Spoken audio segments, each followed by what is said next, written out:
Amazing. I want to share with you one quick idea. Tisha B'Av is arguably the greatest day of the year. We're hungry? Okay, we're Jews, we like to eat. We'll make it up for sure. We ate enough. I told my kids last night, you ate enough before you went into the fast for a month. You're good. You know what I'm saying? Like, don't worry. And you're going to make it up tonight. You'll be fine. But there are a few days a year where everybody is not running around on a million things. And we get to talk about big things. We talk about what went right and what went wrong for big things, for Geulah, for the whole Jewish people, have big thoughts. When do you get a seminar of big thinking like you get on Tish'a BAb? What I want to talk to you tonight about is why most of us do not achieve greatness in life. What is the reason why greatness doesn't come? Why so many are not able to achieve the potential that they have inside them? And it is very much exactly the story of the Jews during Tish'a B'Av. So the rabbis teach us that any time you want to understand something in life, what you got to do is you got to go back to the first time it's mentioned in the Torah, because the first time it's mentioned in Torah is not just a story that happened a long time ago. In there is how I made the world. So what I do is in that story are all these narratives and lessons that are in that first moment. Go back to that moment, live in that moment, and you're going to learn everything you need to know for the rest of your life. 2020, sitting here today, you want to know what's going on in life? Go back to what happened in the desert the first time Tish'a B'Av happened, the story of the spies that went into Israel. Sit in that story, get underneath it, understand every nuance. You'll learn more about 2020 than anything in the world. The Jews are walking into Canaan. And Hashem says to them, listen, time has come. I took you out of Egypt. They're eating the man. We're going in right now. The Jewish people turned to God and said, listen, like, you got the right people. Like, we're not the toughest nation. You're never going to see guys like come out of a bar and see like a bunch of yeshiva kids and be like, yo, let's cross the street and get weird. No one's ever going to do that. No one's ever scared of us. We can negotiate. There's no question there. We can sue, no problem. We can out-eat people. We can out-guilt people. We have talents. We can heal people. We're not the toughest guys on the block. And the Jews walk they walk by Canaan. They look around and they go, listen, this isn't going to work well for us. We're sending in spies. And you remember the story, spies go in, spies come out. The spies say, we're going to die. We saw fortified cities up to the heavens. How are we going to get past that wall? We got sticks and stones. We came out of Egypt 2 minutes ago. We're working our own stuff out. We just have PTSD from 210 years of slavery. We're going to now go out. We don't know how to fight. They're giants. These people weren't regular. Look at the fruits that they're eating. These people are massive. There's no chance. And they start to cry. And God says, you cried for nothing? B'chiyat chinam? You're going to cry forever. And that night is Tish'a B'Av. Remember one time I was telling the speech over in Detroit, Michigan. I was speaking to a bunch of high school kids that have different levels of religious background. There's one kid I'll never forget sitting 12 o'clock for me. Toughest kid I've ever seen in my whole life from Michigan. Shaved head, leather jacket, ripped jeans. He must have came in, I don't know why, staring at me the whole time. Middle talking, he raises his hand, he goes, Rabbi? I'm like, I didn't know I had smicha, thank you very much. I didn't know this was a Q&A. He goes, Rabbi? The guy looked like Eminem. He's like, Rabbi? I'm like, yeah, Eminem. He says, that didn't happen. I'm like, okay, that's fine. That's okay. Didn't happen. I go, how do you know it didn't happen? What are you talking about? He goes, no, it happened. I said, how do you know? He goes, you mean that the Jews walked into Israel, came out, and they were scared? And God turned to them and said, you got scared for this? You're going to be scared forever, for real? I don't know much about Judaism, but I do know that God is a merciful king. He's supposed to be a merciful God. The kid's scared to go on the roller coaster, and the father goes, you didn't go on that roller coaster, now you never. That doesn't sound like God. He goes, that sounds like my dad. I'm like, okay, that's TMI, man. Too much information. What goes on in your family stays in your family. That makes sense to anybody in this room? We take that story like it's nothing, right? Really? Avinu Av HaRachaman? Our merciful God who gives us time and time again. We come out scared, and God goes, oh, you mess with the wrong dude. You cried for nothing. Oh, wait till you see what I got. I'm burning temples. I've got pogrom. Oh, man. You got me on the wrong day. That's how we see this. Anybody okay with this? Does this sit well for anybody in this room? That's Tish'a B'Av. What's going on? How could this possibly be? So I want to share with you an interesting quagmire that we're all in.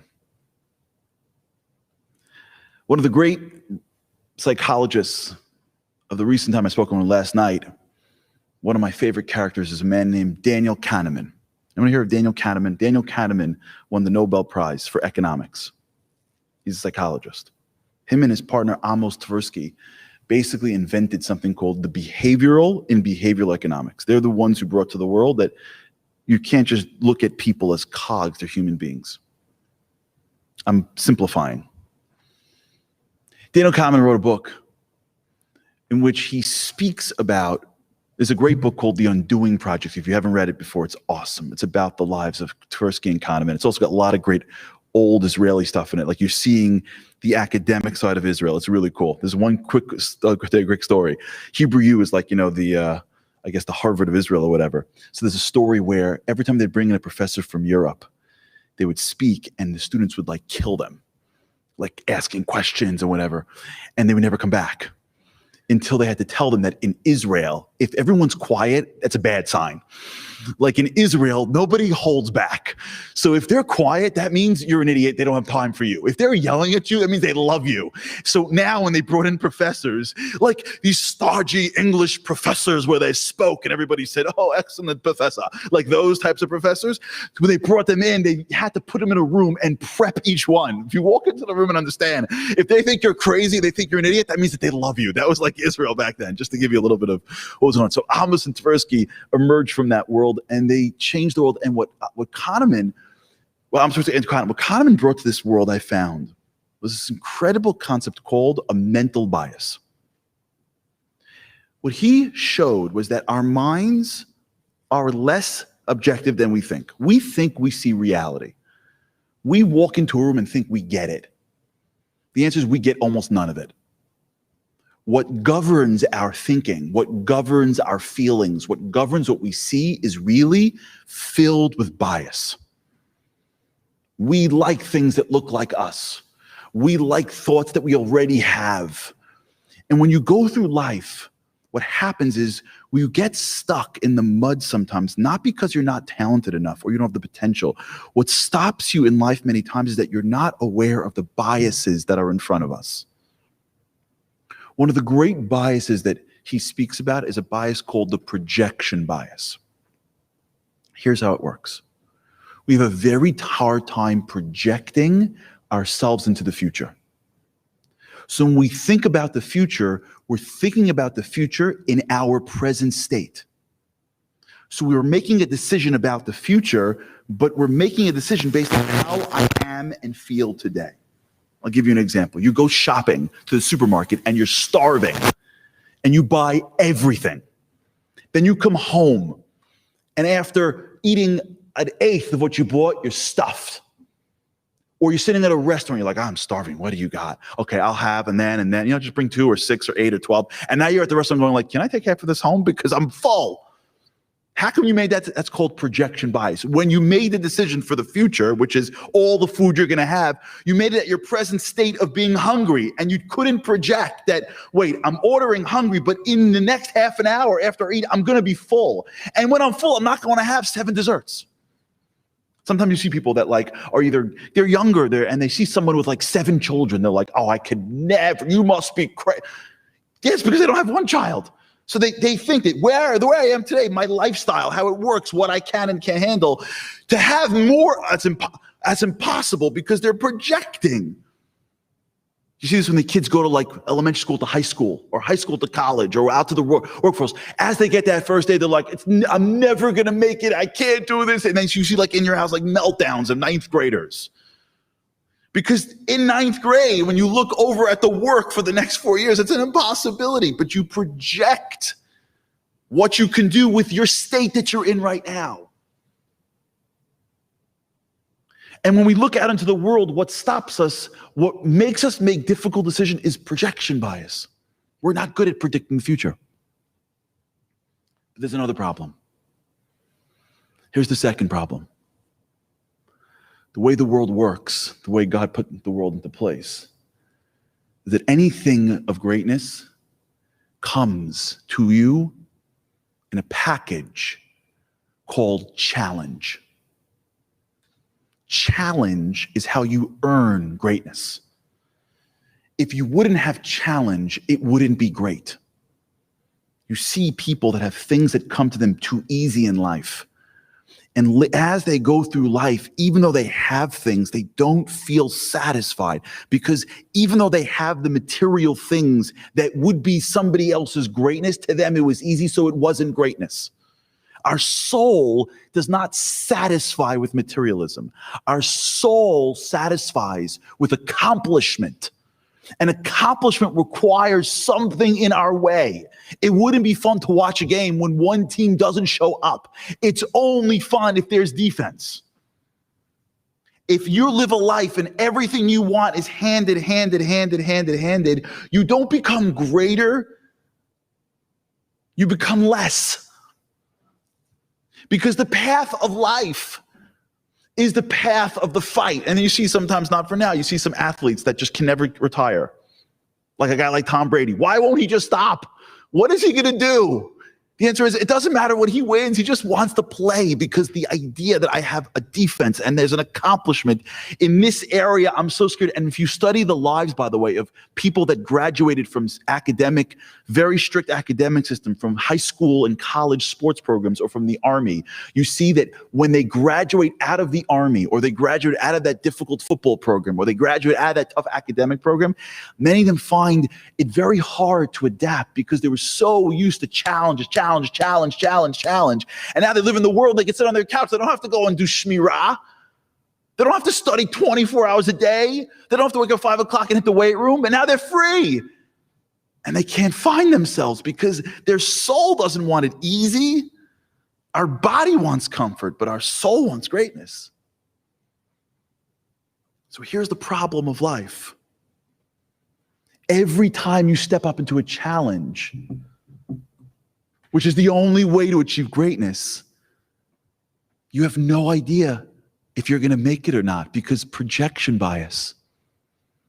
The challenge in front of you only works if you're more than yourself, but you don't know how to do that. You don't know how to go into the future. You stay in the present, and in the present, you're not going to make that challenge, or it wouldn't be a challenge.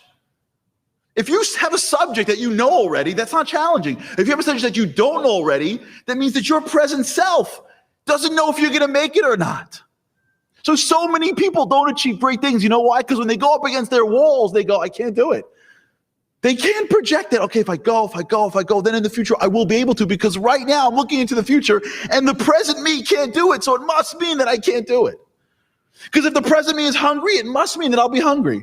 And if the present me can't handle it, it must mean I can handle it. Our mind doesn't allow us to go into the future and go, wait, if I just do this long enough, then I'm going to get a little bit better. So in the future, I'll know how to do it. Our brain doesn't do that. It's a bias. So most things in life that are the pathways to our greatness, we think we can't do. That's the normal approach to life, is to think you can't do the things that you are in this world to do. And the greatest challenge of life is not whether you can do it or not. We are a piece of Hashem. We can do anything. The challenge of life is that everything in your life that's going to be great, you will, if you're normal, come to it and think, there's no way I can do this. There's no way I can get up here right now. There's no way I can start this thing. I can't start this program. I can't become more connected to God. There's no way. There's no way. I know me.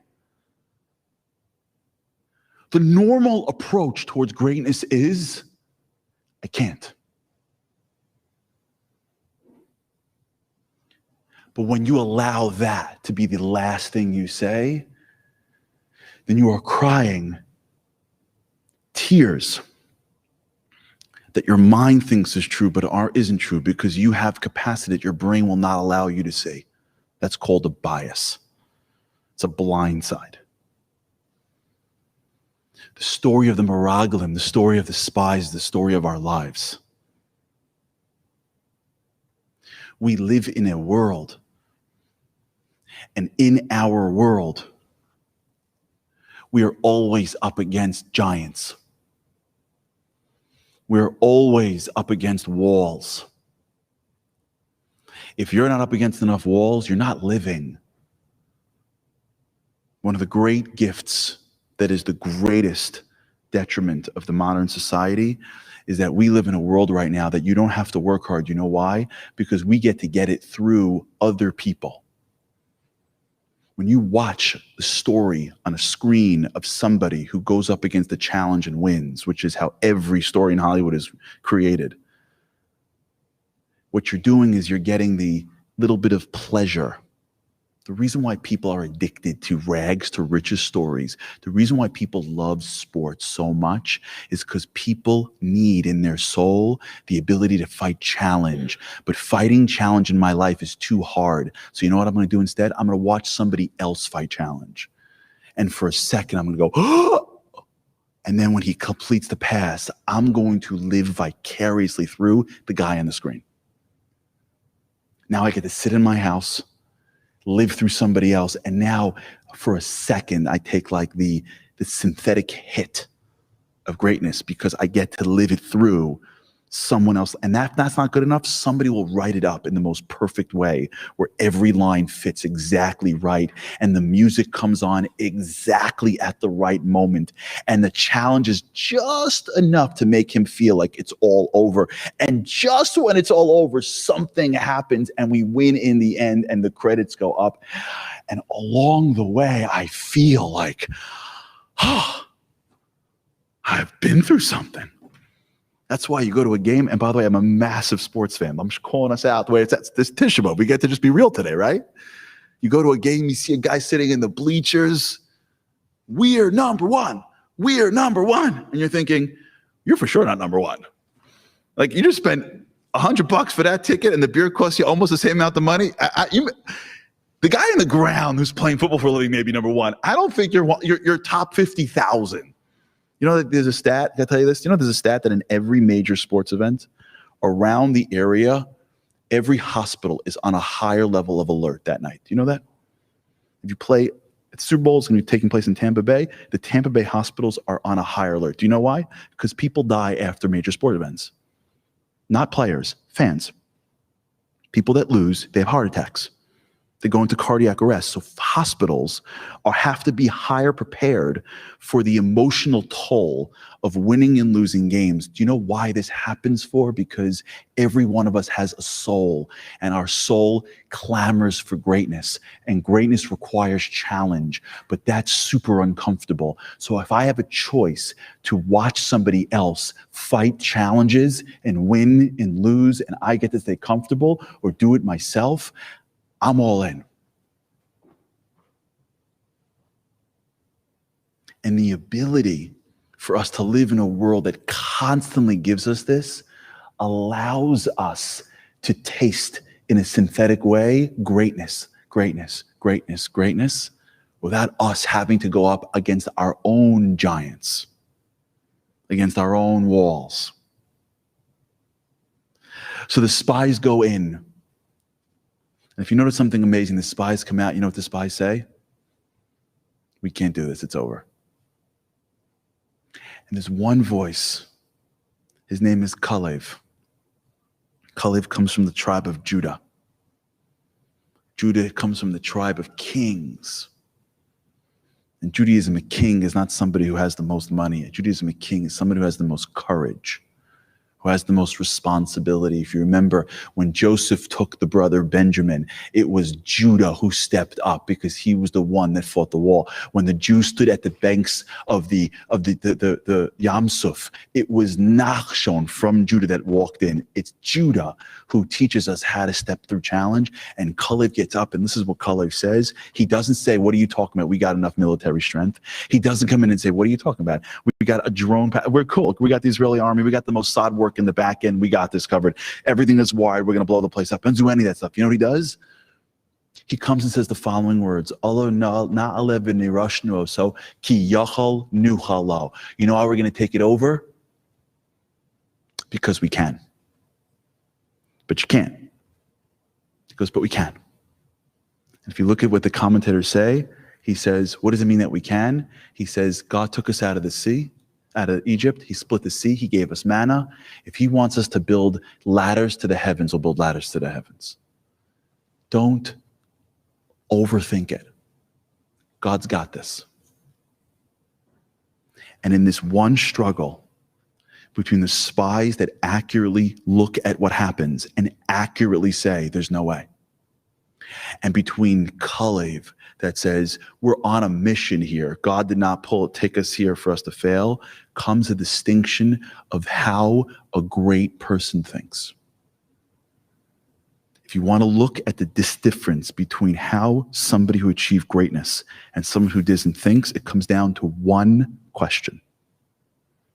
It doesn't come down to how much people have. There are people that have everything that aren't, and people that have nothing that are. It doesn't come down to how smart you are. For every person that's born brilliant, someone's born that can barely read and write. It doesn't matter about your family history. There is no one thing that if you look at the book, if you take any measure of greatness that you feel is greatness, whether it's in contribution to society or wealth or religious accomplishment, you name it. You look at the list of the top 100 people and you look for their backgrounds and you will find almost nothing in the same, with really very few exceptions. And if you really delve down into the exceptions to what they're really working on, you will see that the difference between the spies and the difference between Kalev, the difference between greatness and mediocrity comes down really to one question. Most people ask when they see walls in their lives, can I do this? Can I do this? Can I become more of this? Can I grow in this area? Can I give in this area? Can I do this? Most people ask, can I, when they face challenge. Great people do not ask, can I? It's a bias. The answer is always going to be no. Great people don't ask, can I do it? Great people ask, should I? Because if I should do something, then whether I can or I can't doesn't matter. If I should do it, I would rather try it and fail, because if I should do it, then I'm better off failing having tried than not doing it at all. The loss of the spies wasn't when they came out of Egypt, out of Israel, and said, we can't do it. The sin of the spies wasn't after they came out and gave the report. If the sin of the spies were after they came out and gave the report, then the two good guys in the room, a man named Yehoshua, Joshua, wouldn't have gotten the extra yud in his name, and the other one, Kalev, wouldn't have ran down to the city of Hebron to pray. Going in, they had a problem. Once they came out, it was already over. They went in with the wrong question. God said, go take over the land. And they said, you think we could do it? God's like, yeah, you paying attention? You're eating manna from heaven. You're asking, can you? 2 years ago, you were a slave in Egypt. Within 2 years, I blew the place up. Locusts, yeah. Animals from everywhere, darkness, blood. Remember that whole story? Yeah, that was me. Remember you walked through the sea? You're asking, can I? You think the world works based on how you perceive the future? You think you can see what's possible? 2 years ago, you were a slave. Since then, you saw 10 plagues. You walked the sea. There's a river in front of you. There's clouds of glory with 67 degree temperatures. And you're eating bread from heaven after seeing me on Mount Sinai. And you're like, well, you think I could do it? You think you can see the future? You think you can predict a minute from now?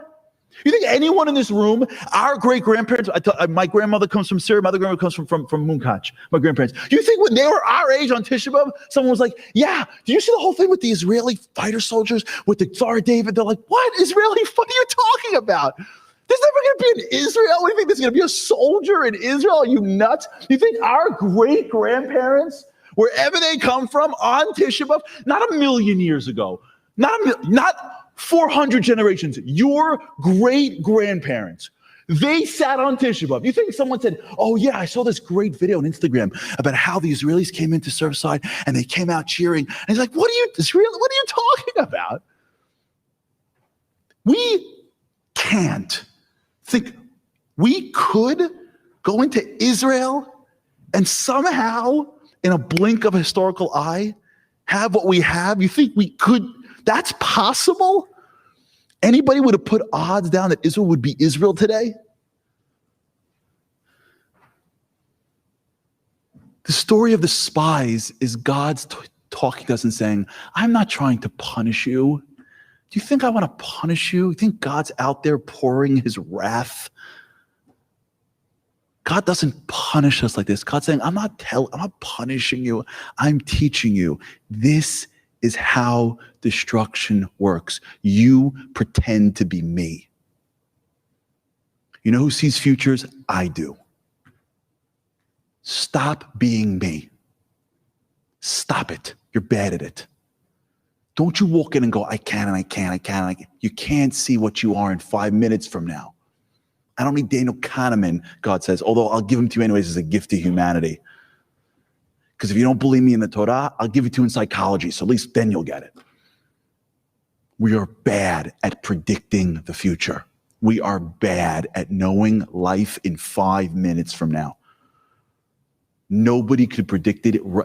Nobody in this room knows anyone that would predicted what life was like for us a year ago. Nobody. And I got to tell you, the scary thing for us is that no one knows what's coming back in a year from now. As much as we try to control and control and control, the spy said, I see it. I get it. We can't do it. And God goes, you asked the wrong question. You're not in the domain of could you. You don't even know, could you?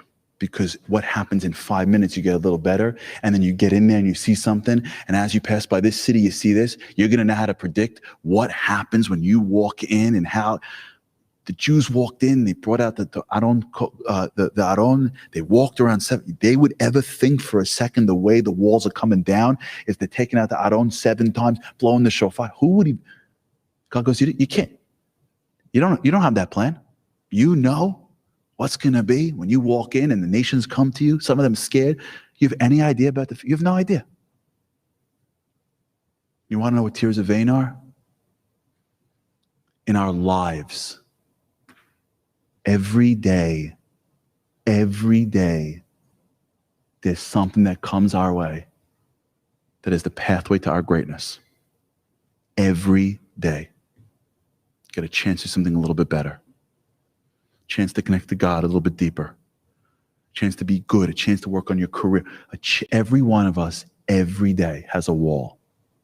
That's how we're built. That's how God made us, for our benefit. Because if you'd given us everything on a silver platter, we'd have everything and nothing. Every day God goes, you think Tish'a B'Av is once a year? Every day is Tish'a B'Av. Every day you sit at the banks of the promised land. And you choose every day. You want to be in the camp of destruction? Figure out if you can do it or not. Make an over-analytical decision and then say you can so that you can click on the right binge that you can watch somebody else fake doing it and feel good about yourself. Explain to yourself why you can't do it just in time to watch somebody else doing it in a sport. Or hear a story and read someone else's book on how he did it. And then for a few minutes, we can feel good about ourselves because we get to live vicariously through that person's life. By the way, I'm a junkie to this stuff. I love this stuff. But it can't replace us. Tish'a B'Av is the most relevant day of the year because every year God goes, get in the room, get in the room. Don't eat. You'll eat. You're Jews. You'll eat. I promise you'll eat. Think for a second. Greatness is before us. Are we going to do what they did? Are we asking could? Or are you going to start asking should I? Because if you ask should I, you know what ends up happening? Start realizing that there's a bigger play than just you. There's a God in this world. And you're not sitting here in the fourth quarter of Jewish history just because. You haven't been picked to be part of our nation at the most unique period of time in our history just because you're a regular person. We got big things to do, individually and as a team. And we got to start thinking like a king. We got to start thinking like royalty. Enough of this can't stuff. Tish'a B'Av, God reminds us, b'chiyat chinam. It's every day of our lives. And Kalev comes to teach us, stop asking, can you? Start asking, should you? And if we wake up every day and say, I don't know if I can or I can't, you know what? I would rather do something I should do and fail than not. But every single day I'm going to remember Tish'a B'Av and b'chiyat chinam. And every day when I see a wall, I ask, should I? And if I should, I'm going for it. And watch what God can put in. Watch the strength that God can put in you. You think those people sitting around that started the Mossad 70 years ago thought that it would be like that is today? You think the people around, you think the grandparents that we had that came to this country with nothing thought this is what this place would look like today? You think anybody who achieved great things thought that they would look like the way it looks like today? Nobody. Speak to anyone that accomplished anything great and say, did you ever picture this? Nobody has any picture. They go, we just tried. We just tried. Speak to your grandparents. Did you know we'd be like this today? You know what they're going to say? We just tried. I don't know. We just went through the day. Should you? Should I? And when a Jew realizes that I'm part of a greater history, I'm not here for no reason. God puts in front of me what I need to fight every day. And if I should do it, I'm going to try. Miracles happen. We get the state of Israel. We rebuild Judaism in America. We change the world. We change our lives. My bracha to this wonderful congregation and to my Yedid Nefesh, Harary, is that we should be the people that have the lineage of Kalev. We should think like royalty. Tomorrow morning, you're going to have a wall. I guarantee it. It could be tiny, it could be big. Guaranteed. Tomorrow morning, in your life, there's a wall. Ask yourself, can I or should I? Spies or Kalev? And if every day we make these decisions, small decisions every day, maybe one day we wake up in the morning and find ourselves in the promised land. We should be zocher next year, with God's help, to do this Tish'a B'Av at the Waldorf Astoria, sponsored by Harary and the shul. And together we can eat and sing and dance with the Yerushalayim, Hirakodesh, with the Binyan HaBinuyah, the Beit HaMikdash, from here, Amen.